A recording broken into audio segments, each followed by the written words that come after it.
Baskets is a passion. It's good therapy, the best therapy around. You know, you don't think about nothing. When I'm here all alone, my wife always said, you know, Victor, you're the best when you're out there making your baskets. You don't complain. You're never in a hurry. You just plug along.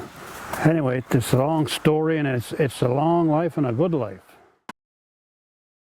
When we were kids, my dad always made sure that we all learned how to make baskets. And as we were growing up, I was about 6 years old when he handed me an axe and told me to pound the ash so I can get the strips off. It was a practice stick, and once I learned how to pound the ash, he'd give me a little jackknife and he'd say, start gauging them out and make 16 pieces of the bottom, and I'll show you how to make the bottom. So anyway, I made a bottom, and he'd say, it's not good enough, tear it apart, make it over again. So I'd make it over again, trying to please the old man, and about 5 times he'd make me tear it apart. Finally, he said, after I'd done the 5th one, he said, okay, cut some weavers out and start weaving it. He said, when you work your basket, you always bend these ones in as you go. He said, and once you get to a certain point here, the basket will start taking its own shape. He said, all you have to do is when you weave it, just push them down, and once you get to a certain height, you'll see your basket is perfect. Not perfect, but it's done.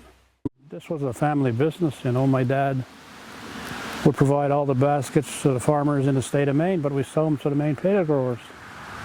And he'd move us to the States in the summertime when school closed.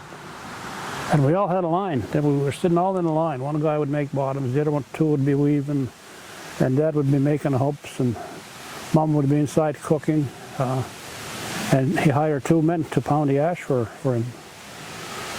And we had an assembly line. We're making anywhere from 12 to 15 dozen baskets every week. But that's what my dad always said. He said, you know, once you know how to make baskets, you never go hungry.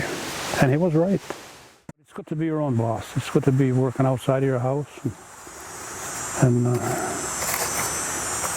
earn a living.